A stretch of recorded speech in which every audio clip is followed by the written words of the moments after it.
well, how am I supposed to be, this feminine, trusting, whatever, whatever, when my entire life I basically lived in survival mode? When my Right. entire adult Mhm. life, throughout a marriage, throughout relationships, throughout whatever, I have been fighting for my life, Right. literally, right? Right. And trying to make sure I protect myself, my peace, not just from romantic relationships, on jobs, in friend relationships, and whatever it is. So when you are accustomed to operating in survival mode, and then someone comes in and they go, hey, don't worry about it, just trust me. And then let's just take this. When you from a certain place, like, not that I grew up in like the hood, but I've had listen, Yeah. I'm hood Experience. adjacent, right? I'm hood adjacent, and I'm not game goofy, and I'm not street You say hood goofy. adjacent. Yeah, listen, right? And I'm not game goofy, and I'm not street goofy, and I'm not none of that stuff. So when you have seen things either from other people or you've experienced them for yourself, and then you're operating in this survival mode, and someone comes in and goes, nah, it's cool, babe, you could be soft now. No, it's good. Let me do that. The first thing you think unintentionally is, I've seen this before.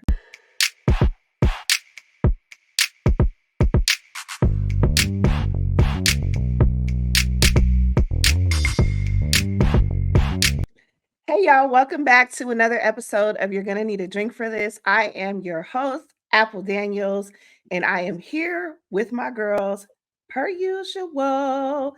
Say what's up to the people, y'all. I have Adrienne, Nicole, Hey, and Lynette in the people. building. We are Hey, super excited people. about this episode. Um, yeah, we have a lot to talk about today, and I haven't done this in a while, so I'm gonna ask y'all, what's in your cup? What we got going? Adrian, Oh, you oh, okay. What I got what's my I new have some gold. strawberry vanilla tea. okay? Strawberry We're vanilla moving up herbal from tea. water. Thank you. Lynette is Right? Step up. moving up from water. Okay. I'm Adrian. excited with my new gold straw. So I have some clear in here with a little mango, Okay. strawberry, Okay, clear. Oh, mango's always chocolate, winning. Clear with the mango, strawberry, and what else? peach. And what else? It's got some clear in there. That's all you need to know. Clear, Mm, little clear. mm-mm. Q for the sponsorships. We give no names. Right. None. Not at the Well, moment. as usual, per usual, other than the episode where I was drinking tea, I have my red. Let me move out the way of the mic. I have red. So we'll just say that.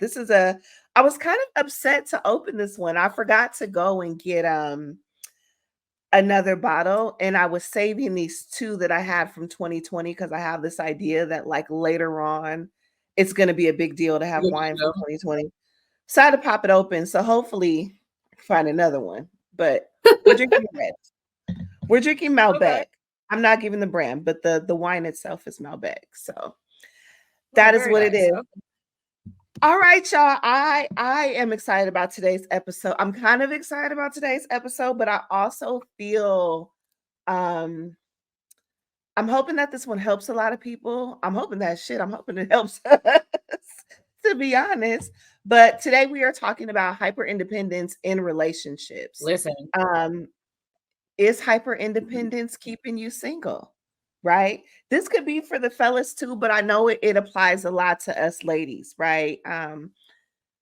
And I always hate going here, but we are three Black women, and particularly in our community, is hyper independence the thing that is keeping us, right, from obtaining or maintaining successful relationships? So before we get into it, I do want to read the definition of hyper independence. So hyper independence in a relationship refers to a dynamic where one or both partners prioritize their individuality to such an extent that it hinders emotional connection, intimacy, and shared experiences. So, like I was saying, for us as women, currently as single women, as mothers who have a lot of different things on our plates, we have to wear a lot of different hats all the time, right? We're working, we're employees, we're mothers, we're daughters, we're sisters, we're, you know what I mean? We're all these things. We're aunties. I mean, whatever it is, we're all these things. And does that hinder how we deal with relationships? What impact does that have as we're moving into partnerships? Are we positioning ourselves to allow someone to come in, right? And I know Lynette's gonna make a face, take the lead, right? Oh, In the no problem with relationship. that. Take the lead in a relationship, and be the head, or whatever it is, right? So I'm going to pass it to you, Adrienne, to talk a little bit about, because you did bring the topic to the table and I was on it immediately, like, yes, we need to talk. But I'm going to pass it to you. So tell us, a little bit about your thoughts on hyper independence, and how it impacts relationships. So I'm going to be honest. When I think about hyper independence, and as I started to do a little bit more research on it, I was quite amazed at some of the signs. And I can't even lie, I did a self reflection and was like, okay, some of these relate to me. Mhm. And then, two, is that what's keeping me single? I don't think so, because with me, I'm more so of where they're lacking, I may be able to fill in and compensate for that. And I Mhm. actually expect the same thing vice versa, where I'm lacking, can they fill in and compensate? And where we both lack, can we help each other Mhm. grow in those areas? So I'm like, well, I don't think it's keeping me being single. It's more so probably of me just being so picky. I have a, when it comes to relationships, I have a 70-30 rule. If you're at least 70%, then we can work out the risk, because no one is perfect. I'm not perfect, right? Mhm. But I think that more so has been driving me to continue to be single, because I am independent. I have been able to accomplish a lot and do so much on my own. But that only happened after a period of time where remember, we talked about it before. I have been in long term relationships since I was 13. Mhm. And after going through a long term relationship from one to the next long term relationship, like my major three relationships I've had, well, four, they were all long term. So after finishing those or ending those relationships and then stepping into my true life of independence, I think me just not settling based off of past experiences. And we'll tap into that here shortly, because that is one of the signs of hyper independence. Your past traumas.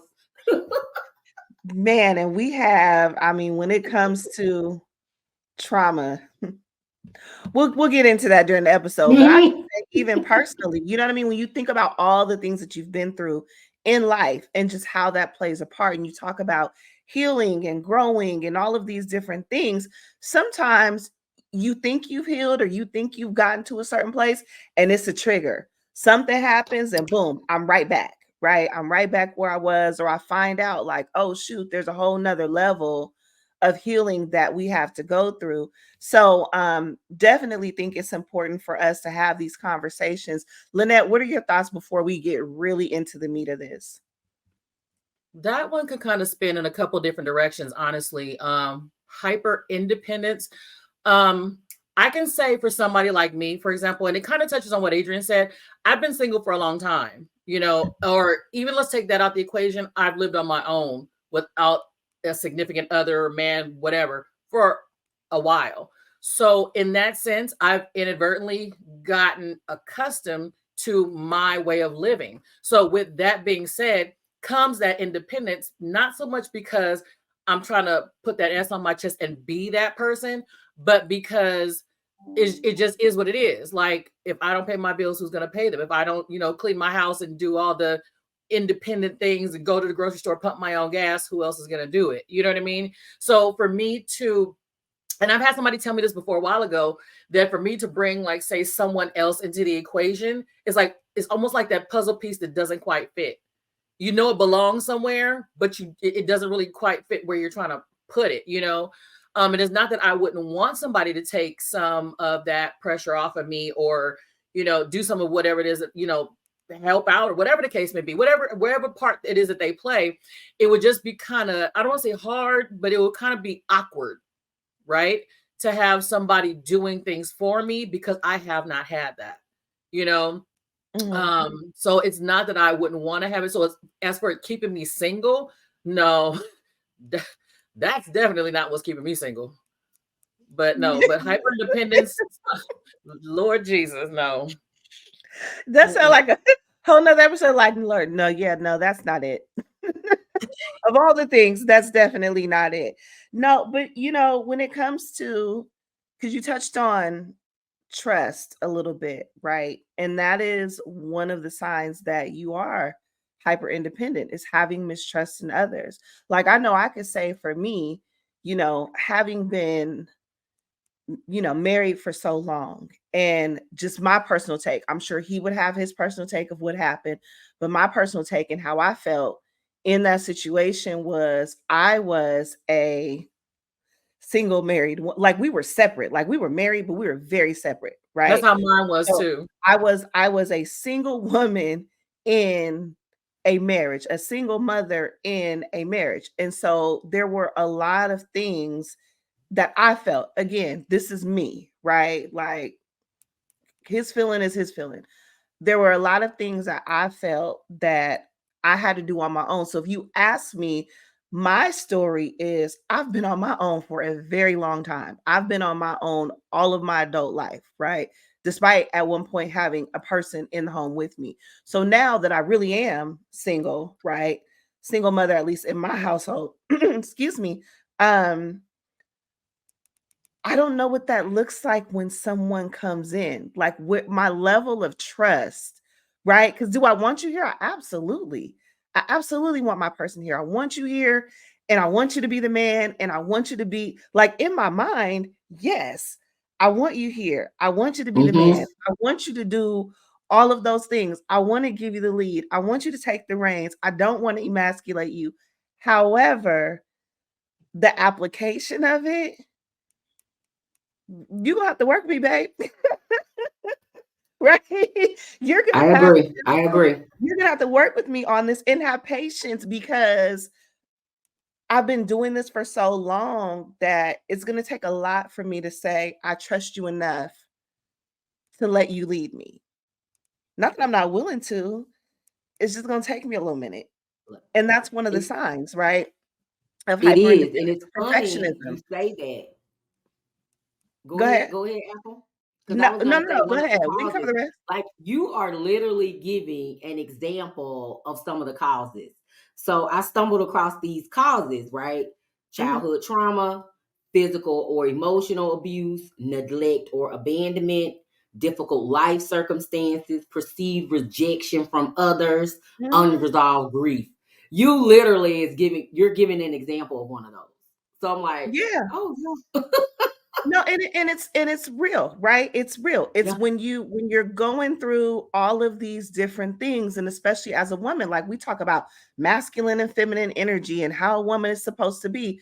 Well, how am I supposed to be, you know, this feminine, trusting, whatever, whatever, when my entire life I basically lived in survival mode?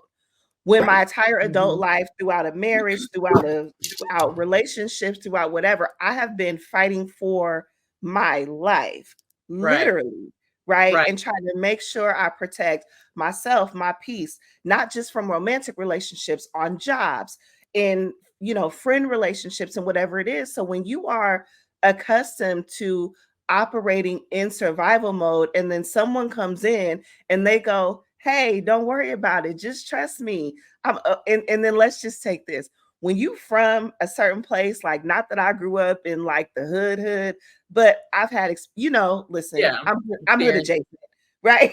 I'm hood adjacent, and I'm not game goofy, and I'm not street You say hood goofy. adjacent. Listen, right? And I'm not game goofy, and I'm not street goofy, and I'm not none of that stuff. So when you have seen things either from other people or you've experienced them for yourself, and then you're operating in this survival mode, and someone comes in and goes, nah, it's cool, babe, you could be soft now. No, it's good. Let me do that. The first thing you think unintentionally is, I've seen this before and it didn't work out in my favor. And so I'm gonna give you a little bit, right? And I'm gonna hold the rest of it. But I can understand from a man's perspective, it's like, well, you don't trust me. Well, maybe I don't. Well, you know what? Quite honestly, Apple, what we see today in today's society, you make a good point, right? On trust. Because think about it. We're in what, the second month barely of 2024, and or whenever we are, I lose time. We're in 2024. Look at all of these things that are happening in relationships where these people have been together years on top of years. And just imagine how much information and has been exchanged during that time, the level of vulnerability during that time, only to lose it or disconnect after 15 years in, 20 years in. What does that do to your level of trust? That actually, in my opinion, pushes you into hyper independence. Right. Because you just went and gave all of your time, energy, everything and all into something or a relationship for so long, only for it to end. Right. After all that time, you're gonna have some trauma. You're gonna have some backlash from that. And they tell you that whole don't take your baggage into the next relationship. BS. Your guards are up. Because you put your trust all in someone else before for a long period of time. A person you thought you knew, a person you probably built with, a person you probably grew with.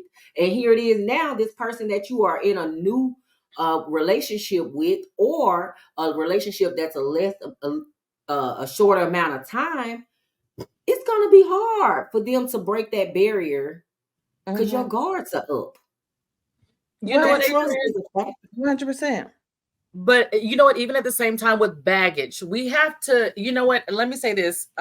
We have to learn to separate the word baggage from lessons. Okay. Ooh, I like that. So yeah, taking your baggage from one relationship to the next is not ideal. However, I'm absolutely going to take the lessons that I learned. Right. So, for example, if I was in a relationship, okay, we could even use hyper independence as an example. Right. And I had a guy and I was doing everything. I was responsible for everything. He led us straight to the hot trash. So I had to figure out ways of doing it, which made me hyper independent at that point. Right. And then we break up. So now I learned my lesson from that. I learned that if you cannot give something, if you cannot contribute, I don't need you to complete me. Right. But I do need you to compliment me in some kind of way, just like I need to compliment you in some sort of way.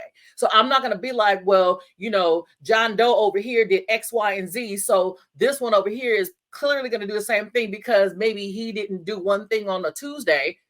I'm not going to take the baggage and put it on him. That's projecting. Right. So instead, I'm going to say, okay, Lynette, before I even get into the situation and even thereafter, I'm just going to be basically cognizant of what I'm seeing. Right. And instead of saying this person did this to me, so that's not what I'm going to do within myself. It's like, Lynette, what will we deal with? What are we okay tolerating versus having patience for? What is something that maybe we should have patience for that maybe we didn't have patience for before? What should I look out for now that I didn't look out for before? Again, baggage versus lessons are two totally different things, you know? And again, that can play into hyper independence because again, if you are taking your baggage from your last relationship to your new one or a future one, you're gonna be hyper independent because you're like, well, I need this to do it on myself, and it's not gonna get done right if I don't do it myself. You're not even gonna give the other person a chance. You know what I mean? And a lot of people, even I've seen on a lot of these YouTube videos or whatever, the influencers, like no one really explains the difference between baggage and lessons. And that's really important to distinguish because they're not synonymous. No, I agree with that, but I something you said um the I can do this myself. I can do that myself, right? So another aspect of it is not wanting to ask for help. And Mhm. so as you talk about baggages and lessons, sometimes the baggage is that thing you learned before, which is okay, well, the last Mhm. time I asked for help, right, it either didn't get done correctly, right, or it got thrown back in my face. And so Mhm. now it's like, listen, the walls will fall in before I ask a man for money, before I ask a man Mhm. for, and Mhm. here's the thing, because you have on the flip side, right? These women like, well, if you don't ask him, he ain't gonna give it to you. Well, if you don't, you need to lean back and let a man do. Well, Right. if you lean back and he doesn't do, I'm still not asking. Like you have to tell me, and not even that, you probably just have to do it, right? Like, oh, I I prefer seen the it, do it system. I I prefer the seen do it, it like method. no, no, for real, because I'm I not don't like I'm Because it. not that's my love proud. I language. wasn't raised like that. You know what I mean? Like Same. if it's not my parents, I don't put my business out there. So if it's not my parents or you know what I'm saying, like my sister, somebody I really, really know, like my stuff is not going to come back to me later. I'm not Mhm. asking. The walls will freaking cave in before you see me say, I need help. I'm not Right. saying that that's a good thing, right? But again, when you go back to talking about hyper independence and you have someone who has been on their own for a long period of time, you know what I'm saying? Whether it Mhm. is because of a relationship, like it could have been a marriage, it could just be that they've never been married, whatever it is. But when you have someone who's been on their own for an extended period of time, asking for help is a big deal. I mean, that in itself is a challenge. And so it's not that you're bringing baggage per se into the relationship. It's I don't even know how. I There wouldn't you even know where go. to begin. Like, how do I even start this conversation? Hey, excuse me, Mr. Bay. I was wondering it, I wouldn't even know how to do it. Right. I agree. You know I what I'm agree. saying? Like, because and then you go, and so as a grown-ass woman, you have to ask yourself, okay, well, why don't I have this? Right. And I immediately go to problem solutioning for myself. So, like, whatever man comes in here, like I'm saying, like it's almost like it's not intentional, but he would definitely have to just be aware, like, let me just go on and do this for this girl because I already know she ain't gonna ask me. But that will also help me build trust because then later on, I'm like, not taking it for granted, but I'm also like, oh, I now see him as somebody that if I do need something, not even monetarily, emotionally, whatever it is, if I do need something, I can trust that he's gonna come, right? Yeah. Because I didn't have to ask for it before. But I think that that whole the mistrust, the baggage, the lessons, they all play a part together because I've seen this before, Yeah. right? I've Yeah. read this book before. I've been down this block before. So I'm not gonna repeat it, right? I'm not gonna repeat that. So You I don't know. What do y'all think? I Do think you, that honestly speaking, I believe we talked about this before. Because I agree with you and I feel you. Like sometimes what does that even look like? And then for those who started relationships in their 20s and say they were married or in long-term relationships in their 20s, and now here they are in their 40s or even 30s or whatever the case may be, they kind of were with who they were with and they don't know any different. So now that you're not with that person anymore, it's like, okay, well, what does this look like? Like you said, hey, babe, so here's my mhm. that the right man is going to know what to do. There are Say it. too many men out there, and I don't believe it's a one size fits all. I don't believe that all men ain't shit. You know what I'm saying? That whole scenario. But I believe the right man will know what to do. And by know what to do, I don't mean that he basically that she's using him or that she does nothing while he does everything. I just believe that the right man will walk in and know what to do. I think we talked about this on another segment where it's like there's a certain thing about a man who walks through the door and you can Mhm.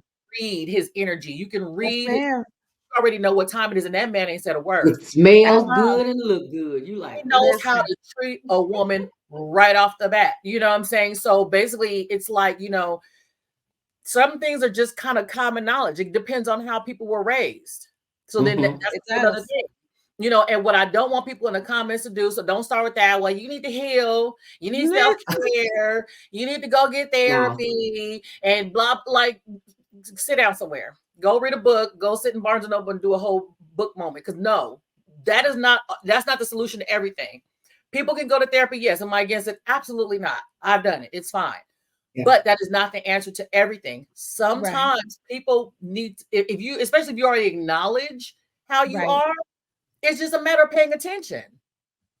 Literally. Yeah. When you are ready, Yeah. you'll know that you're ready. When you're ready to date, you'll know you're ready to date. When you're ready to bring Right. somebody into your space, you're going to prepare You yourself know. mentally for that. You're going to know. And that hyper independence is going to be a process like we talked about, but it'll work itself out. Mm-hmm, You know what I mm-hmm. mean? It's But I literally, think that even as mothers, like, so because you say when you're ready to date. So my thing is like ready to date, and in my mind, I'm taking it to the next level, right? So when I'm dating you, I'm not worried about being hyper independent necessarily because I mean, I'm not, my household is my household. Your household is your household. You may help, you may be like, hey, babe, here go a little extra for whoop, whoop, whoop. You may not, right? But either way it goes, we're just dating. So that's not even a thing, at least not for me, also, we're Mhm. right? being specific, like somebody actually moving in with you. That's I, where we are. I am. That's where my mind went. I'm not saying that yours has to. I'm just saying when I think, at least in the conversation that of hyper independence as it pertains to me, I think, what does it look like when I get to a space where it is very clear we're moving to the next level? We're talking moving Mhm. in, we're talking engagement, we're talking marriage. Because keep in mind now, like for me, I have almost grown sons. So even for them, what does that look like? Our household functions a certain way, right? So now you're bringing this other entity in. Not only do I have to trust you with me, I got to trust you with them. Them. Mm-hmm. Uh, Yeah. how do you fit in our I'm going to say our because it's more of us, right? But like, let's assume he has his own kids. How do we fit into yours? Like, how does this even play out? And I guess you figure that out during the dating process. But when I think of hyper independence and I'm saying, do I trust you enough to bring you in? What I mean by that is at the point that we are talking about marriage, moving in, doing all of the things, how do I then say, okay, cool. Let me just sit back and let you be the man, the guy, right? And make these decisions for me and for our children at Can that I point. say, Apple? I think honestly that that's kind of one of those to where it really depends. When you have kids involved, I believe it's a little different than like if it were just a sole individual who had been single for like ever or married, then single for a long time. Because you're right. Like now you have to think about kids, but I think that that will be a little bit different because especially like let's say a single mother, you're used to doing things for your child. Let's say that the dad, he's not around for whatever reason being, it is literally just you, right? Well, you're Mhm. used to doing for your kids or your kid or whatever the case may be. You're not used to anyone contributing. And then you have someone, especially who is not the father, coming around and it's like, oh my goodness. You know what I mean? Because again, it kind of goes back to what you said. Like, is this going to be thrown in your face later? Are you going to hear about it later? Like, what does that look like? So it's a little different. And then even for me, I believe in what you just said also is a blurred line when you have kids, Mhm. right? Because my daughter will be 17 in 2 weeks, right? It's just her and I, we do, like you said, our house has a flow, right? It has a flow. So it is, again, especially me having a daughter, I'm very, very, very mindful of anything that has to do with men, period, be it dating, Mhm. even coming to my house, whatever the Mhm. case may be, but moving in. And I'm going to tell you where the blurred line comes in. Am I going to get somebody that I think in my head is Chester the child molester? Of course not. Ooh. Right. But Right. at the end of the day, do I really know you 110% enough to know that you're not looking at my child? Mm. Now, some people would be like, well, if you feel that he's doing it, then why would you even deal with him? Is that really always the case though? It's Because how not. many of you Right. guys out there in the world have dealt with a man who has done something less than stellar that he probably shouldn't have been doing, and you didn't think that that was going to happen? Right? I'm just saying. So again, it's a blurred line with that. You've So got to be here's the thing, because Well, even with boys, true. it Same thing. is because I remember dating people who, like when I first, especially when they were much younger and I first got divorced and I'm out here in the dating world and I'm meeting people. And I remember having conversations, it's happened maybe like twice, but I had a conversation with the man. And one of the first things he said to me was, how do you feel about discipline with your sons? And I was like, who's discipline? Right. And he was like, well, how do you feel about a man disciplining your sons? I was like, I don't, because it's not happening. Like, what are we talking about? Because first of all, I just met you and you find out that I have 3 sons, and the first thing on your mind is, how do I discipline your discipline? How do sons. you even know that my sons need discipline? Like, how do Right. you even know that I have those I mean, all children need guidance, but how do you even know that I have sons that require discipline? That's first. Yeah. Secondly, I'm very clear. Whatever happened in the marriage, they have a father. Your role and your responsibility is to be a good human being. And I think I said this in another episode, to be a good human being, to be a decent person, to be an example of another positive male figure in their life. If your first thought is discipline, it's a no. But you know what, Apple is not. But see, in the beginning, yeah, I agree with you. But that's going to come up later, regardless. And that is a topic that has to happen because a lot of relationships break up. And let me put this on the table. I'm not talking about your mom, badass kids, right? And then the mother has one way of discipline, and then the guy, he has another way of discipline. The mom's letting the kid run amok or do whatever he wants to do, and then the dude, he's the man of the house allegedly, right? But he can't say or do nothing because that's my son and da da da da da. Or she's no kind of disciplinarian at all, so it doesn't matter what this guy says because it's gonna be, you ain't my daddy type of attitude, and she's gonna let it ride. Like, that is a disaster waiting to happen. There has to be some level role model, yes, but there has to be 100%. some level of respect. If For sure. And I think that's he was probably trying to get that out of the way up. How I took this, because how I took the discipline was like, so what, you supposed to go get a belt? Like, what? Well, what no, he shouldn't have said nothing in the first place. Y'all met 5 minutes ago. It was such a weird conversation to have. That He went about but the wrong way asking the question. Right. It threw me off, and I was like, wait, so if you worried about disciplining them, am I next? Like, wait a minute, right. What are we talking about here, right? It because you soon. Way too soon. But to your point about and then I'm gonna let Adrienne go to the point about the Chester molester and all these things.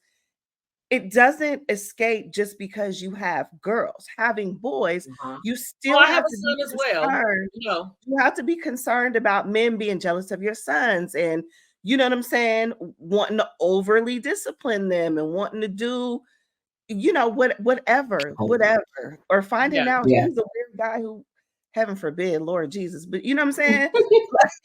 I don't even want to say it out loud, but y'all know what I mean. Like, just period. As a mother, when you're talking hyper independence, right? And trying to learn to trust somebody and trying to learn, even if just dating, not even moving in, trying to bring somebody into your life. There's so many things that go into that. And again, baggage versus lessons versus preventing lessons. Because what I don't want is the next lesson to be, because you done did some weird stuff, you know what I'm saying, to me in front of my kids or to my kids, or like just, there's so many things to consider. And it isn't always just, I'm trying to be a strong woman and I don't need no man. And that's not always it.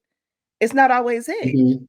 You work so hard on your job, in your life, to build your level of peace, right? You've been through relationships. We all have children, and we've all broken up with the people that we have children. Their lessons right there. And we've had to rebuild from whatever that was. So now we're in a space where it's like, I'm peaceful. I have my home. I have my job. I got my friends. I have my life. And you coming in here, tearing shit down, disrupting just because you wear pants, it don't fly. I'm a very, and I've said this a million times too, I'm a very submissive. I have no problem, but you got to come in here the right way. It can't be demanded. It has to be something where I see you and I automatically understand what this is. And I give it to you because I trust you and I love you. And you know what I'm saying? I'm giving this to you. It's a gift. It's not your right just because you wear pants. True. Go ahead. You've been trying to talk. Right. Yeah. So I wanted to make 2 points. You know me, I'm like double dutch. Let me see where I can get in there, right? Right, right, right. So I wanted, so I wanted to make 2 points on where we talked about, because we did a lot of talking about hyper independence as it relates to trust and that emotional openness, right? I want to say one of the things you asked me earlier about, do I think my hyper independence is as it relates to relationships? Is that why I'm single and things like that? No, it was not, right? But one of the things you guys pointed out when you talked about trust, you talked about children being a part of the factor. Well, for me, that was one. I have four, I've talked about it before. I have 4 sons and a daughter. My daughter is now 19. So when I started dating my last ex, she was 6 months. Mm, So she never knew anyone besides him and her father. So I was not prepared or in a space to where I felt like I want to trust another man around my daughter, because I know that this man, the last man that she saw me with, was the man who she was a baby. She was well into adolescent by the time he and I stopped talking, and then her father, right? And so the boys, they only knew their dad and him. So that was it for me as far as why I'm still single. I wanted to wait until my daughter was old enough, because and I mentioned it before, but I'm sure there will be days we talk about it. I am a victim of rape. Well, I'm a survivor, right, of rape as a small girl. So with me, yes, that's the past trauma that I kind of still keep back there. Like, I'm watching everybody, for my boys and my girls, because mm, the way the world is, it's a little thrown off. I wanted to put out there, though, as we talk about our children and trust as it relates to some of our hyper independence, is some statistics that's really out there. I don't know if a lot of people know this, but like 16% of children live in a blended family. mhm, There's about 1,300 new step families formed every day.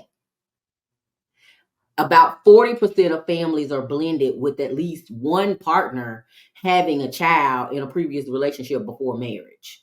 mhm, Like, that's massive. So I look at, when I think about hyper independence, sometimes it isn't necessarily I'm so hyper independent that I'm not going to be in a relationship. I'm just protective of my children, my seeds. So guess what? I'm gonna hold off on a relationship until at least my child's able to talk for themselves or tell me what's going on, or whatever mhm, the case may be. I mhm, wanted us to tap into 2 other areas as well, though, because when it comes to hyper independence, and I know I see it in myself sometimes, but I know mine's come from a different place. I kind of want to talk about, get y'all perspective, and then I think one leads to the other. So one is overachieving, and then the other I want us to tap into is burnout and stress. mm. So those are signs of hyper independence. So before we go there, because I want to go back to the step parent thing. So a couple of things you said, but the step parent thing. So I grew up in 2 blended households. My father married my stepmother, so they got together when I was 4. He married her when I was 7. And then my mom married my stepdad when I was 13. So when I got married, all 4 of my parents gave me away. Wow. It was, yeah. My dad, so my stepmom was ushered in by someone, then my mom, and then oh, my mom was walked in with my stepfather because my dad was walking me in. So my stepmom got ushered in, then my mom and my stepfather walked in, and then my dad walked me in. And so when they said, "Who gives this woman away?" all 4 of them stood All of up and said, "We do." It was cute. It was very cute. Um, but I'm a product of a blended family. I think them. though it works in reverse for me because being the child that went between 2 households where those people had children together often left me like, Ah. so where do I fit? right? And I can say Right. this comfortably because I love both my parents. We've had many conversations over the years about whatever, and we're all good. Best friends, both of them. Love my parents. Will hurt you behind them. But it to your point about should I wait, it is a thing. Because even when I think about my marriage, a lot of like I think we both knew very early on, like this is not like this ain't it. Like I don't know what is, but this ain't it. But this ain't it. This ain't it. And I could say that for both of us, but having three kids, one of the things we agreed on initially was we're not going to put them in a situation where like he had a single mother and I grew up between these two homes trying to figure it out. We're not going to put the kids in that position. But it got to a point where it just was like, hey, listen, like this ain't it. And I can't do this long enough. You know what I mean? Like we're gonna end up messing them up, trying to force squares into circles. You know what I mean? Like it just doesn't work. Right. But I do think that there's something to, and maybe on a certain level, it isn't the hyper independence. Maybe for me, it is. We should just wait because I don't even really let people come over here. And we said that before, like coming over here, knowing where my kids lay their Coming head, where? like where, for what? I'm not saying I never have. I'm just saying I'm not. When I think about other women that I've seen who are just like, dang, you let him come over, not in a judgy way, Rotating doors. but Your kids see everybody. dang, like y'all live together. Like I haven't lived. I lived with one boyfriend prior to me being married. You know, well, he lived with me, but whatever. And then I lived. Let's be clear. And then I lived with Like, my let's clarify husband. that. Yeah, and then I lived with my husband, but I've never lived with no other man outside of that. So again, to my situation, I don't know what that's like. So when you think about hyper independence and blended families, mine goes in reverse. It isn't so much like, oh, this could work because 50% of, whatever. Mine is more so like, nah, like if you come here, you stay in. Mm-hmm. You stay in. Like we are not. So I don't know. Thought Lynette, you got to look You on your face. stuck. You Um, stuck.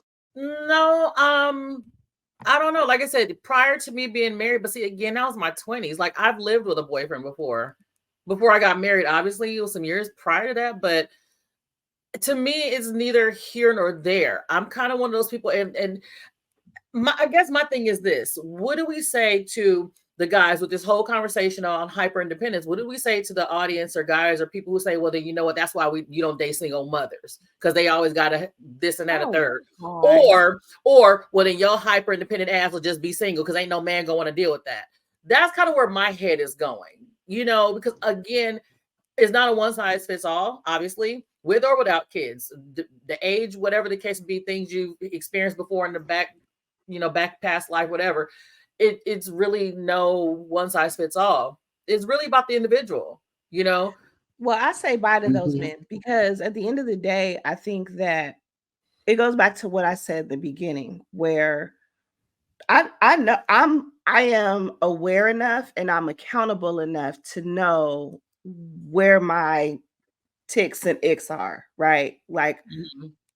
I think those men may have Yeah. a point if you're speaking to a woman who's not self-aware, who's not willing to have conversations, who's not willing to sit with herself and question, you know what I mean? Like what am I doing? Like where can I go different? Like how do I tweak this and fine tune this? But I think when Right. you're dealing with women who are asking the questions and willing to have those conversations, then to your point, the right man, we're going to talk about it and we're going to figure out like what this looks like for us. These are the things I need from you. These are the areas that I need more patience in. This is where Mhm. I need you to work with me. This is where I'm going to have to work with you because nobody's perfect, right? He's going to Mm-hmm. have his things too. And let's not act like hyper independence doesn't happen in men also, Oh, right? absolutely. Absolutely. So, It is so not gender specific. it is not. So I think when you are dealing with people who are self-aware and self-accountable and they're willing to have conversations, it's a very different thing than when you're dealing with somebody who is just flying off the handle and they're saying all these things. Then those men might have a point. Well, yeah, then your hyper Mm-hmm. independent self is just going to be by yourself. Cool. She's not willing to work on it. He's not willing to work on it. Yeah, you probably are. You're going to be old with yourself, with your Right. cat, your dogs, and whatever else.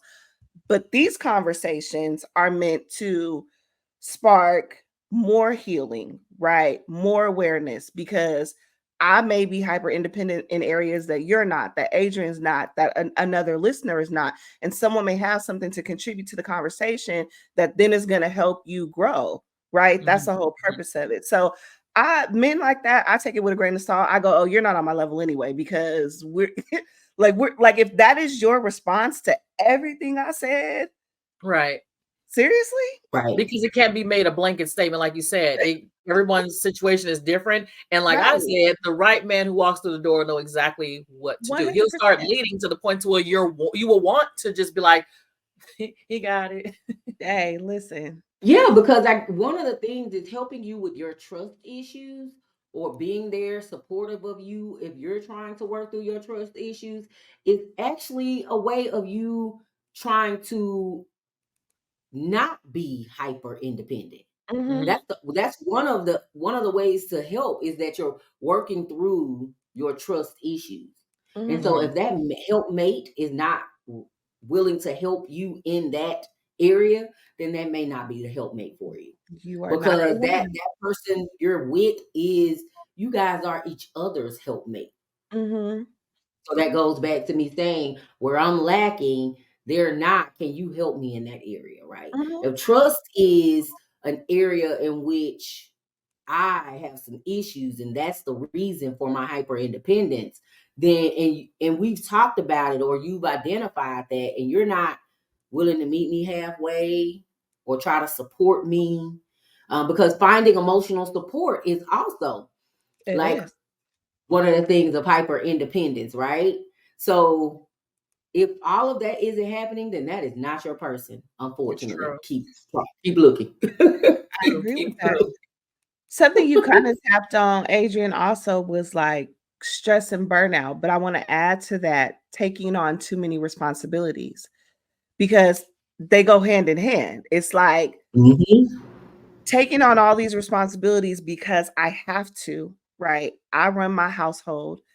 I got to make sure everything is functioning at an extremely high level at all times. I do Mhm. not have time to sit down and have a breakdown because I got too much to do today. I would love to go sit in my room and cry all day. Unfortunately, I don't have time. Right. I just Right. don't have that kind of time, Not at right? all. But not releasing those emotions, right? And having all of these things to do. Like when I think about how my day has run from most of this week to the time that we are recording, like I am exhausted. And even after this, my day continues to go.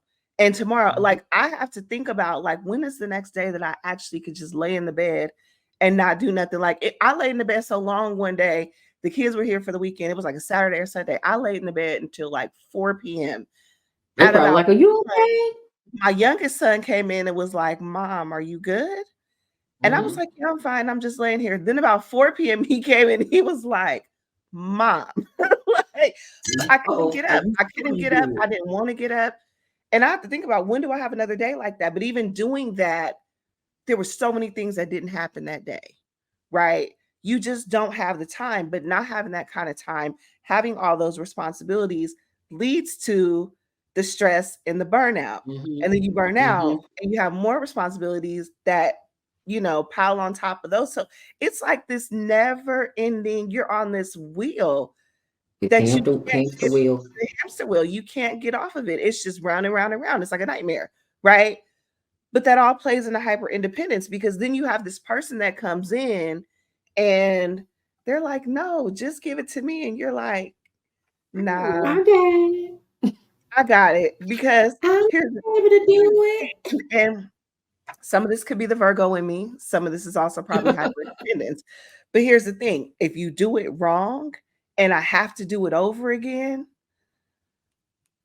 I'm never gonna feel like I can give it to you. We were talking about this Mm. pre-recording when I was saying I want to do other things, right? I want to bring in other people and do other things and get other perspectives. But me, and this is my hyper independence speaking, I don't want to teach you how to how to work a webcam, how to work your microphone, how to like She was like, you better know this already. now listen, if you want to come on this show, please know how to get on and you know what I mean? Like, but to your point, Adrienne, right? that is me being hyper independent. We talked about it off camera, but that is me being hyper independent and not trusting and wanting to give the Yeah. responsibility to someone else, or just trusting someone else to be able. I know this is not a romantic thing, but it plays a part in everything, right? Not Yeah. wanting to trust somebody else to be able to just do and just go with the flow of things, right? Which then leads to the stress and the burnout. So that's my story. I've been telling my story a lot this episode. But we gotta but you know what? That's good. That's good. I like it because normally you be like, "What you think, Adrian? What you think, Lynette?" No, this one hit home, didn't it? A little bit. Because I'm telling you, when I started looking up the things, I'm like, well, damn, I struggle with this. I struggle with Mhm, that. And mhm, this is me. I started self-identifying how 100%. I'm like, yep, definitely hyper independent. I just can't even lie about it. Um, is it the reason why I'm not in a relationship? No, I don't think so. But some of the things like you just talked about, was like, um, if I gotta tell you to be able to do this and do that. But one of the ways of overcoming hyper independence is actually like delegating tasks, say no, Mhm. saying asking for help. I don't And know it's how. almost like I don't even want to ask for help because if I ask you for help, like you just said, if you don't do it right, then I'm gonna be pissed because I'm like, well, dang, I could have just did it. If I just took a little time from somewhere, I could have Right, just did it myself and it would have been done to the way I right, wanted it, my perfection, right? right. But that taps into like that overachieving as well. Because to me, that overachieving and that burnout and stress go hand in hand. Because with me, when it comes to overachieving, it's not because I am trying to have more or show more than the next person. My overachieving comes from I'm an only child. I'm the oldest grandchild. I know that I'm all I got Mhm, if push come to shove, right? I have 5 children, 3 grandchildren. I know that my overachieving comes from me trying to leave a legacy and build wealth so that they're good, so that my mhm, grandchildren's children are good, mhm. right? So that's where my overachieving comes from. But overachieving, of course, I know it's a sign of hyper independence, but I'm doing it from a good place Right. because I was thinking about this earlier. We kind of talked about that on camera as well a little bit, where I was like, oh, got another house guest. But I was thinking like,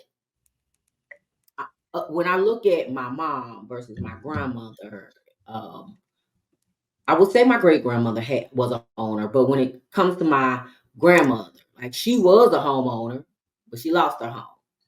So Mhm, then, up until the day she died, she was paying rent to someone. She was living off a limited income, and her check was paying rent. And then I look at my mom, and I'm like, well, she don't own a home either.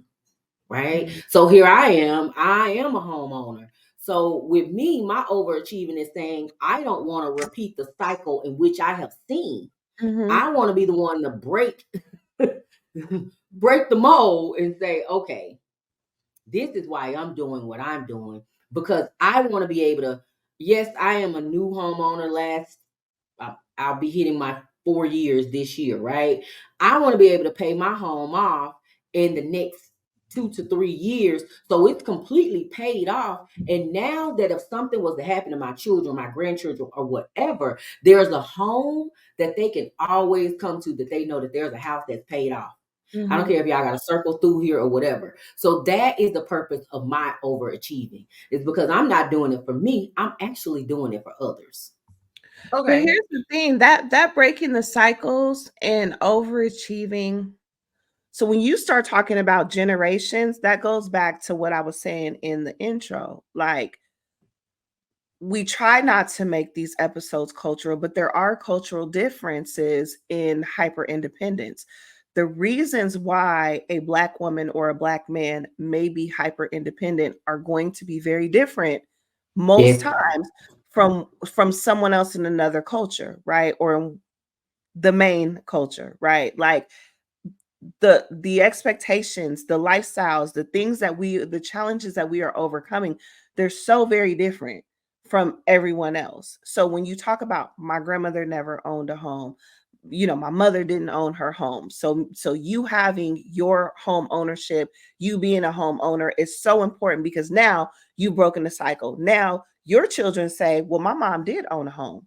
So that means I can own a home, right? And that means my children can own a home. And you paying off your home in the next 2 to 3 years now means you have something in your family where your kids may go buy their own house, but let's just say you move out of Dallas, you move somewhere else, but now y'all got a property in Dallas. So if a So now we have grandchild an asset.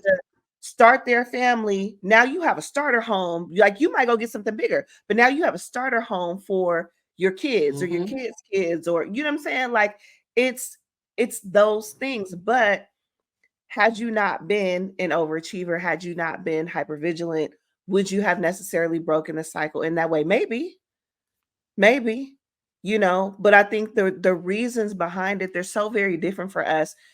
And it plays into how we deal in relationships because it all transfers. Mm-hmm. It all transfers and it all That's flows. that example of that past trauma, past Yeah, experience is what yeah, made that 100%. overachiever kind of over accelerate Right. a few other things because I'm looking at my past. I'm looking at, okay, I see what happened. I don't want to be 50, 60, or 60, 100%. 70 paying rent somewhere, right? Mhm, Or mhm, trying to collect a social security check and figure mhm, out how I'm going to pay rent that I can't afford. mhm. So it's those experiences and those things that you see that kind of attribute to our hyper independence. Even us as entrepreneurs, you know? Yeah, absolutely. Right? Even as Absolutely. entrepreneurs, especially where we come from in entrepreneurship and knowing what's possible. See, a lot of people, again, going back to the whole network marketing thing, one of the things I love about it is that I saw people do things that I only thought were possible for owners of big, big, big, big, big companies, like very well-known companies. And I've seen everyday people like me pay a small investment, join this business, and next thing you know, they're millionaires, two-time Hmm. millionaires or whatever, like buying homes, buying cars. Like I remember, you know, my soror and one of my mentors when she bought her Maserati, you know what I mean? It was like a big old deal. Oh, I And remember that. yeah, you know what I'm saying? I mean, Hmm. but seeing people that do these things and break these cycles, and we got to see people of all cultures do it. So that was the great thing about the company that we were into. But I think that I have an echo. Yeah, I hear Is that me? feedback as well. Is that me? I don't know. Okay, we're gonna keep going. But seeing people do that, it's so very important um in terms of how we're breaking cycles. But I think our entrepreneurship plays a role in that too, that hyper Yeah. independence, right? Because we are business owners. We are, Lynette's situation where she went out on her own. Was that breaking a cycle for you? Did that break a cycle in your family when you decided to do that, Lynette? No, no, my No? dad was Okay. a business owner. My parents were business Okay. owners. Okay. So yours is a little bit different. Mhm. Yeah. So it's funny when we say, when we talk about hyper independence, versus like people they view independence as a sign of strength, right? Mhm. And being a dependent on or a dependence as a weakness. But it's so funny because when you think about hyper independence, it's somewhat, a perfect example of how too much of a good thing Mhm. can be a bad thing, Mhm. right? Because you want to look at no one wants to be known as the weakly. Right. You want to be known of having some kind of strength, right? But it's that thin line with hyper independence that I think we all, male and female, I think we all struggle with. Men may not be as self-aware or want to label it for themselves, Mhm. but they are, right? A man who was recently divorced, somebody I was chit-chatting with, was like, I went through all this stuff with my ex, and I'm good with being single because I can do what I want, I can come what I want, I got these goals, and now they feel like they have the time and the energy to be able to pour into themselves and all that kind of stuff. I'm like, well, yeah, you independent, but pretty much you're hyper independent as well. I'm gonna call bullshit. I mean, I'm just saying. Okay. They talk about us bad when they ain't with us. I call BS. But go They ahead. talk about us bad when I they're don't want not to. with us. I don't want to invalidate his experiences, but things that I know Because I don't know what it was. When it comes to relationships, like here's the thing: hyper independence to me is saying, like, it's what we talked about, the trusting, right? You're coming in here, and I'm having a problem giving you the reins, right? I'm having a problem giving you certain responsibilities because I'm just used to doing everything on my own.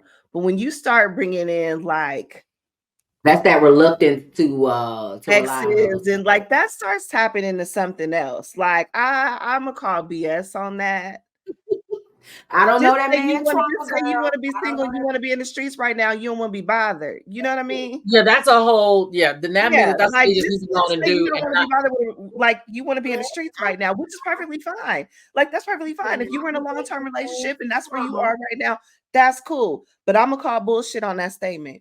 Okay, let's not dismiss that trauma. But let me say this: hyper independence. The actual prefix hyper is like excessively. There's nothing wrong with being independent. Regardless of how much you relinquish to someone else, you're still going to have a sense of independence. With excessive independence is the word control. Right. That's where it becomes a problem. If you are excessively independent, you are having a control issue, because that means that you don't know how to relinquish, and maybe not even all of it. You're having a problem relinquishing control to another individual. That could be something as small as, depending on the fact that, let's say Bay is gonna, wash dishes and take out the trash at the end of every single night, right? Versus something making a major household decision. Do you understand what I'm saying? Some people are better fit for making the bigger household decisions. Some are better fit for this. It's like knowing your position in the house, right? But again, there's nothing wrong with being independent as long as you're not hyper independent. And I think a lot of these, and people in the audience, let me know if I'm lying, if I'm wrong. A lot of the times when independence is being spoken about in a negative light on a lot of these podcasts, or just in general from men for that matter, I believe it's because they're running into a lot of women who are hyper independent, right? So like back in the day, they kind of equated to, what's the Beyonce song, Independent Women, or whatever the hell she was singing about, right? And then a lot of women took that and kind of ran with it. I bought my this, I bought my that. And then it just went into this whole hyper independence where women were like, yeah, I can buy my own shit too. And it was a period of women who went through that. And there still are some out there. But I really feel in my spirit that there's nothing wrong with being independent. I think a man would not mind an independent woman versus somebody who's sitting around on her ass waiting for him to do every single thing. I think it's where the hyper independence comes in, again, which is where control comes in. That's where the problem lies. So hyper independence keeping me single? No, because I'm not hyperly, excessively independent. Independent, yes, because again, if I'm not running my house, who's gonna do it? I've dealt with a situation where I've had a man who came in knowing how to lead, right? And giving up some of that independence wasn't a problem for me. Now, with trust issues, there are some avenues of that where I'm kind of, like, a little cautious about it. But being independent, you're an adult. You have to have some sort of independence. Now, there's a difference between that and even codependent on someone. When you're in a relationship with someone, you have to be codependent, right? So even your portion of your dependence within yourself does not make you hyper independent, right? So again, it's all about the prefix, the hyper versus the regular word of independence. And then it's the control factor of hyper and excessive for hyper independence versus you're running your life like a regular average adult. Yes. Right? So I guess what you would say is what we hope to be is interdependent. because that's where you're depending on each other. Right. Well, yeah. Because if you're a helpmate, As long as you it's a should healthy be. as long as it's a healthy interdependent. All interdependence Because is supposed to be good. there's a mutual dependency between the both of you. Right. Right. And that's why I said Um, that's why everyone needs to understand their role within the relationship, you know? mhm. Are y'all getting a Okay. lag in the audio? No. It's No. no. No. No. It's so Claudius, Not what at you think? weird. all. I'm getting a lag. You We're guys are having going one of those days. We are totally having one of those days. it's Like, one of those days, and that's perfect. Because I haven't had any lag. Like we are moving and shaking. Apple is your Okay, computer. as long as we moving and shaking and y'all got it going. I like Lynette was talking and she was like, and I was oh, that's like, unfortunate. Adrienne, did you hear it like here's that the too? thing. That doesn't mean that it So happened for the viewer. It's happening for me. Oh, So okay. Well, as long as the viewer knows we are regular it's people more hey, and technology. listen. So if it you listening to this happens. episode and it does come out that way, I'm addressing it now. This is one of those It's podcasts our where technology. we're not perfect. You know what I'm saying? So we finna just, during the This conversation, is a we keeping it real. You get 100%. it how you get it. 100%. We're authentic One of here. the podcasts that kind of inspired me to do this, they're like that. Like stuff will go wrong and the host will be like, "So did you get my mic straight? Like what's going on?" Like, in the middle of the episode, but it's so real. I mean, this stuff happens. And so it's not, I just, it for me, it's always progress over perfection. It's always just keep going no matter what, right? We may address it sometimes, we may not address it sometimes, but it Yeah. is what it is. Mhm. But we are getting No, ready I to think we came with the heat today. We came with the heat. I mean, this it's topic seems we to did. be a It, hot one. I just hope the viewers are taking heed to some of the things that we pointed out, especially from, from a woman's perspective, because you talk about hyper independence as it relates to a woman, and then a lot of times they say, "Well, you so independent. mhm. You need to. You so masculine." No, and what everyone's saying, they're in their soft girl era. Well, what does that look What is like that? as it I've never heard relates Right, that to? one. I do. What's Oh a yeah, soft that's Have the you thing. never heard soft girl era? That's the I've been a thing. girl for Oh, you need 46 to years. definitely I didn't Girl, know there unpack was that. levels to this. I'm trying to live in my soft girl What does era. that mean? That's a What whole does that other mean? episode So there. it is a whole nother episode, but like, so it can mean a couple of things. It depends on the person that it's coming from. So for some women, soft girl era is luxury. You have a man who's paying for everything for you. You have, you know what I mean? Princess treatment and all the things, which listen, I'm not saying I don't want that. Let's be clear. Less is given, much is required. Let's be Continue. clear. But how I take it honestly is my soft girl era is setting boundaries. It's living for me. It's doing the things that put me in a space where I am not out of my character, involving myself with people who uplift me, putting myself in circumstances that even includes a job, right? Finding Mm-hmm. where I'm supposed to be so that I live the most stress free life possible. Granted, life has stressors, but so that I'm in a space where I'm quickly making decisions to bring me peace. I'm always kind of in this level of tranquility, like let go and let God, right? And I don't have all these outside external things impacting me. It could mean my own self care. We talked about self love, my own self care, my own self love, making sure I'm doing things to take care of You myself do so know I'm you not identifying myself ways for to other clear your people. hyper independence. Keep going. What'd you say? Keep going, because you do know you are spot on with ways to help with hyper independence. Like what you're saying flows perfectly with But it. So again, going back to self reflection and accountability and thinking about the things that you need to move to the next level, right? I mean, it's all of that. It's learning how to set boundaries, it's learning how to ask for help, it's saying, hey, I need to take a break today. I can't do this, right? Sometimes it might be pushing through because if I go ahead and push through, then that lessens the stress on the back end, right? But you got to find like what that is. My vision board, I don't know if I can reach it, but my vision board has a whole thing about like soft life, and I have all these affirmations on there about just where I want to be right now, right? More love, more friendships, more experiences, you know what I mean? More of the things that make me feel good, right? Less guilt ridden stuff, Yeah.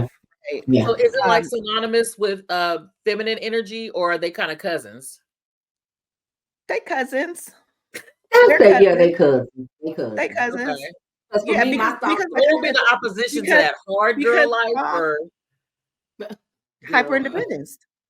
okay. Because like I you said, so soft mean. girl life depends on the girl, right? You Mhm, have mhm. you have the young girls. If you go on the TikToks and everything, you have the young girls. Their soft girl life is, you know, okay, let's take Sprinkle Sprinkle. And I love her, right? And I Mhm. watch her content, and some of it is good, right? It depends on what your soft girl life looks like.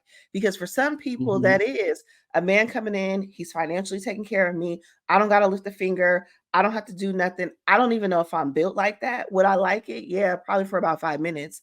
And then I'd be like, okay, I got to get up and do something. Like, I don't, you Right, know, right. like soft girl life would be having the option to not, but knowing me and being the kind of woman that I am, I'm probably gonna do it anyway. You understand? Mhm. So it Mhm. just depends on the woman and how she perceives it. For some people, it's strictly material. For me, it's putting myself in a position where I don't have a lot of stress, where I'm Mhm. setting boundaries, and where the relationships that are in my life are meaningful, they're impactful, they're helpful, they're uplifting, they're inspiring. You know what I mean? And then on the back end, yeah, it is growing my business to where I have the money to move about the country like I want to, with or without a No man. problem. You With know what no I problem. mean? Yeah, Yeah. with no problem. Okay. What you gonna say, Mhm. Adrian? Mhm. No, no, no. I was thinking. I was thinking as you were saying. So I was I processing, really girl, want to because read it was this vision board, good. but I know I'm gonna knock everything over if I do, because there's a definition. Let me see if I can. Y'all gonna hear everything fall. All Woo! right. I got it. And I never show my vision board. I never show it on camera until I'm getting ready to do like the last one. But it says, soft life, a life of ease, peace, comfort, and intentional happiness. It does not require struggle, love, stress, and distress. It consists of mutual relationships, clarity, and self-care. And so that's it. Actually, let me see if I can show y'all, because I'm getting ready to do another one anyway. So it's not really gonna matter too much because a lot of this is gonna change. I'm gonna scoot back. I know. I'm like on my second vision board event. I spoke at one because I do the purpose of a vision board is my segment, and I just Oh, recently very spoke at one. nice. And want to I bring it make back. one every single That's year. nice. It's really huge, right? Mm, That's really mm. nice. Right now, it's really huge. So I obviously have my name and my title up here, and then I have different things I want. Right? There's like a love section. There's a travel section. There's one with friendships, and I have like my sisters and my real friends on there. Right? Mm. I love it. And then Meaningful relationships and connections I is have my a kids. I don't know if y'all can see it. I have yeah. my kids on here. Mm. Um, Mm. Love it.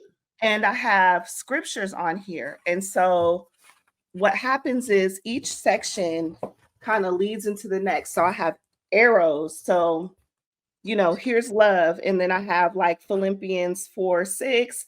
And I thought I had First Corinthians Look 13, what word you got on there. Safe.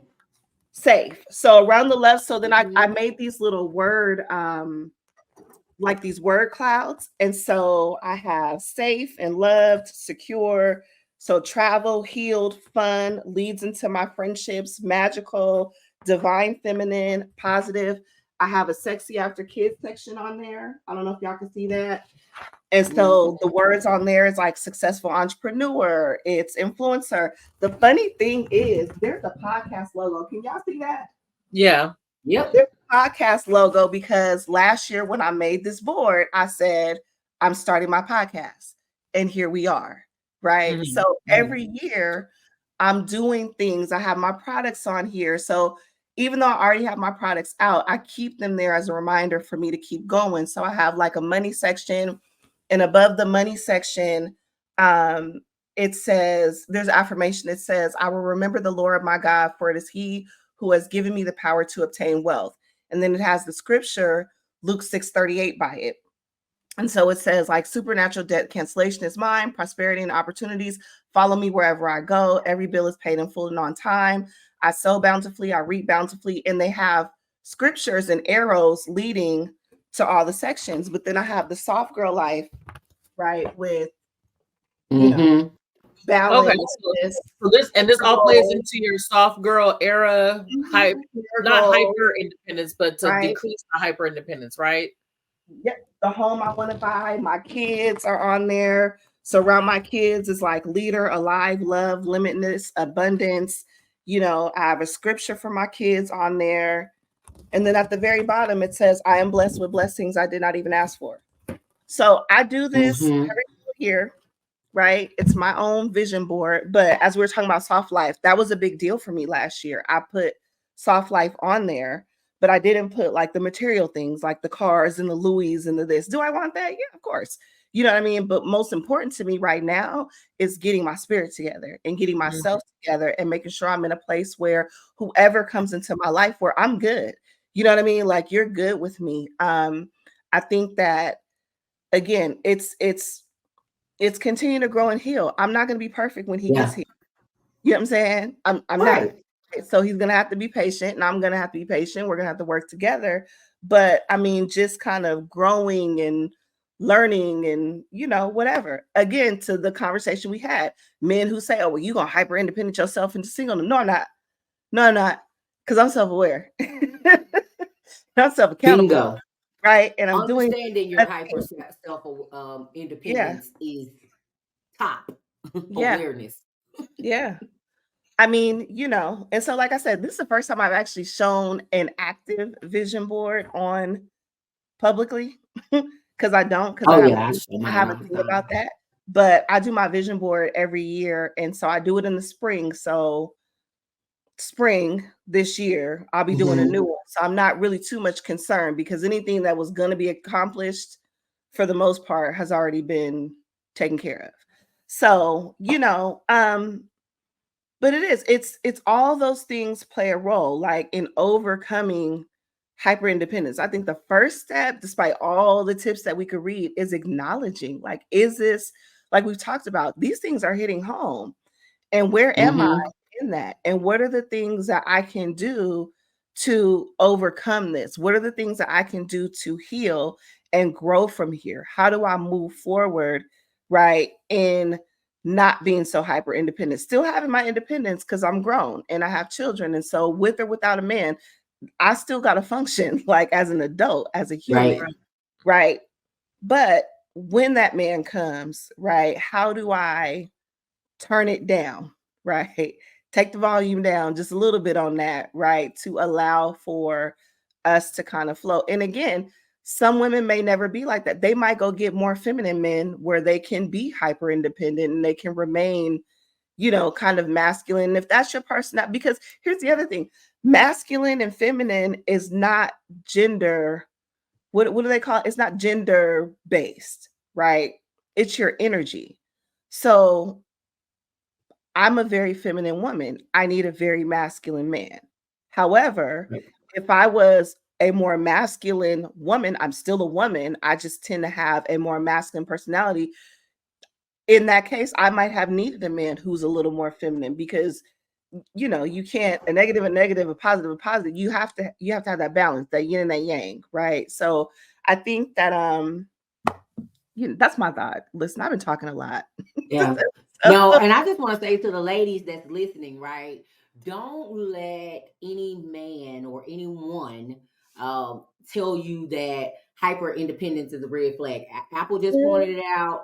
Lynette pointed it out. I have tried to convey it as well that we all have a tad bit of hyper independence, depending on what your past experiences or traumas or whatever you've been through in life. Like Lynette said, you know, pretty much the lessons you learn pivoted you into the hyper independence state. So don't Don't let someone tell you that, oh, you're too hyper independent, you're a red flag, because they're quick to throw out flag colors these days of what they Mhm. want you to be. I will say that to keep in mind that independence is a positive thing. Even hyper independence has its benefits, and quite honestly can serve a purpose, because as I mentioned, where he has a weakness, it may be a strength for yours, Right. because that may be an area of where you're hyper independent on, so you can build, and fill in for him in that space. So Right. don't let anyone kind of say, oh, you're a walking red flag and all this stuff. I will say, but sometimes, as Lynette pointed out, you can take things to the extreme. Mhm. And we all know that too hyper independence or dependence itself can lead, into anxiety and burnout and loneliness, because we have so many different things going on, so many things we're trying to process and do. Like Apple said, we don't have the luxury of just sitting in the bed, especially if you're a woman and you're a mother, or Mhm. you're a woman and you're a wife. You don't have the luxury of just sitting somewhere crying about it and your anxiety is at an all-time high, because you have 24 hours in a day, but you got these 1,000 things to try to do in that day. So Right. one, your anxiety level is high. It's so funny because I check my stress level on my watch almost every day. When I see that joker going in like the yellow orange, I'm like, hell, let me go calm down somewhere. But then you burn What is that, out, an right? Apple Watch? Is that an Apple Watch? I'm a Samsung girl, so this is a Okay. Samsung watch. Oh, I'm sorry. But it's equivalent. I'm an Apple girl, clearly. I know. This is equivalent. And so Clearly. I No, will but I wanna say, see if I have that, because that's a good thought. Like, I've yeah, never thought, it's a "Oh, part. I know it's a and part I'm of gonna my do." watch, and I can change faces in which one I want to see. So check yours Yeah. out. It may be Yeah, there. I will. Um, and with that anxiety and us trying to overachieve, or us trying to do so much and get everything done, because the burden is most times on our shoulder, Mhm. we do tend to burn out, Mhm. right? We burn out because we're trying to accomplish and trying to do so much, and a lot of us know that we are all we have, or we are the primary. Our children are looking towards us, so we do burn out. And then when it comes to loneliness, sometimes, you just be like, I ain't really got the mental capacity for a relationship right now, because I got these 100,000 things going on. And you do have that time of loneliness to where you like, dang, I kind of wish I had somebody right now, but I ain't really got time to be dealing with them. But I will say, also that everyone, and I have to remind myself of this, everyone needs help from time to time, Mhm. and asking for it is not a sign of weakness. Mm. I know we talked about trust a lot today. Trust not only comes from that male companionship, but it also with friends, family, colleague. Man, you got to watch everybody, right? Mhm. So it's like asking for help, but who do I ask the help from? Who do I ask for the help? Because do I trust that you're going to deliver, Mhm. right? Or if I ask you for help and you don't deliver, we talked about it. If I ask you for help and you don't do it the right way, and I still got to come back behind you and do it anyway, or now I got to try to find a different way because you didn't even do it right. So I'm like, well, damn, Time I could have just time did it wasted. myself. Time wasted that neither one of us can get Time I back. don't have, So know? I did want to put that out there for the ladies that's listening and people who are quick to say, oh, you're a red flag because you hyper independent. No, you're not.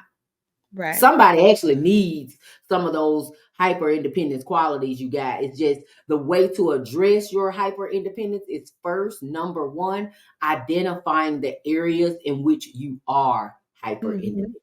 Mhm. Because that strength may be a help to somebody, your mate, potential mate. It could be. And within reason. Yeah. I had that conversation about helping, but that's part of my hype. That's part of my stuff I'm working through too.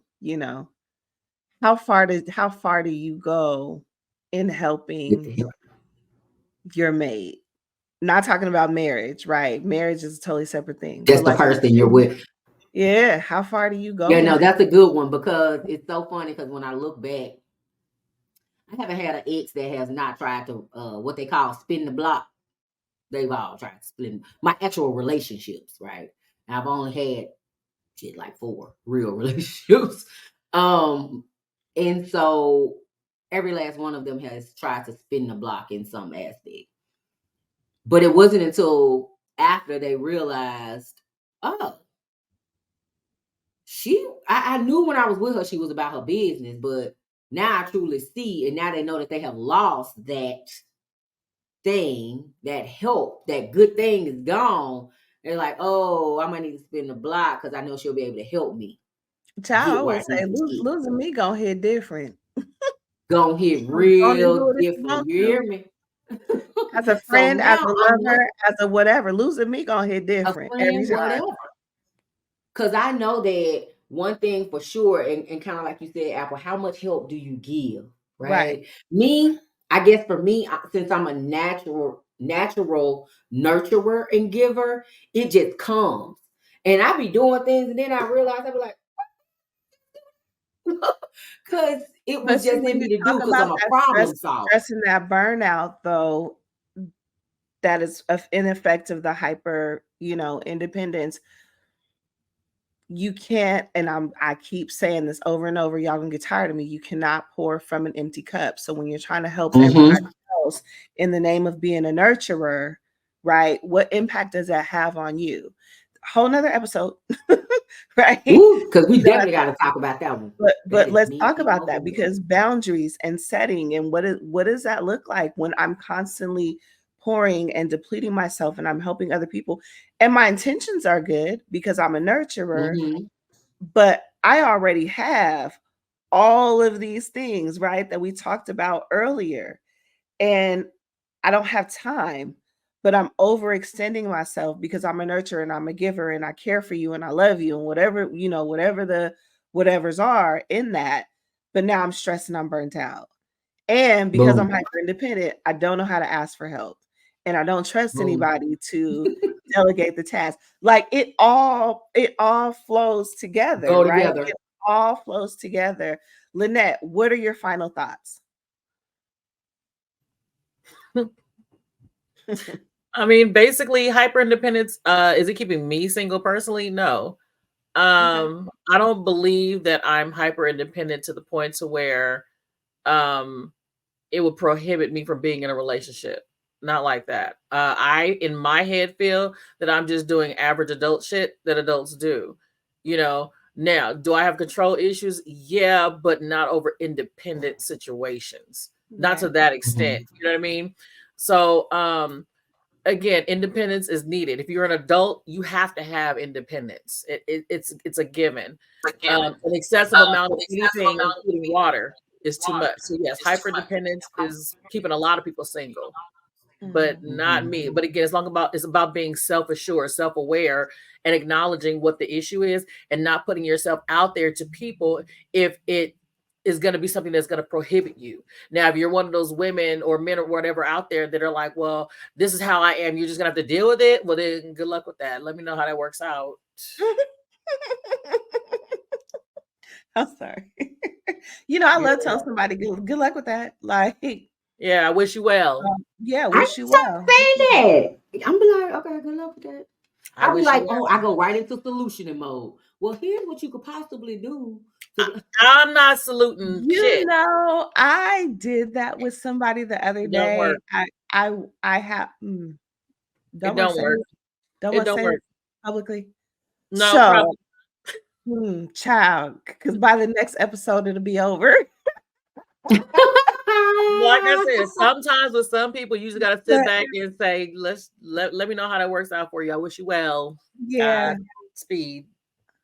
But to Adrian's point, though, there was somebody who's recently come around, and this person has an idea for a business and the kind of woman I am. And I listen, I'm just like you, Adrian. I want to help. I want to whatever, and I have a skill, right? And I'm good at this internet stuff, and I know what I'm supposed to be doing, And so, you know, he had an idea. He didn't ask for it. I just automatically was like, well, I could probably do that. And then I had to say, girl, no, you can't. Stop. Don't. No, Right. absolutely not. Stop doing that. I'm lying. Like, I'm talking about went to sleep and You woke ain't up got the with time. a full marketing plan and was like, you could bloop, bloop, bloop, bloop, and was like, stop. Just, You know just what? don't. What we're gonna have to do is get better with that consulting and strategy. Guess what I can do for you. Create the Yeah. strategy for you, and you go forth and conquer. Yeah. Yeah. For sure. For sure. Because that's I what I started to. can't be the lover and the secretary working every day of the week. Cause then I'm gonna be like Angela Bassett, burn this shit Why down. not just sing that in my head? Listen, you play in my face if you want to. I'm gonna burn everything down. My level of patience now is so. Anyway, let's raise our And petty sound like. We finna get into a whole nother episode. Let's raise our glasses, ladies. I think this has been a really jam-packed episode. I think we've given everyone, even ourselves, a lot to think about, and hopefully the viewers that are watching have gotten something from it. If you have any comments, concerns, questions, whatever, go ahead and drop them in the comments. I forgot to say this also. Go ahead and give us a like and subscribe and hit that notification bell, because we will be back every single week, hopefully with more episodes like this that are impactful. But for now, we raise our glasses. Adrienne got the come on. It's above me now. It's above me now. It's above me now. All that hyper independence is above me now. Okay.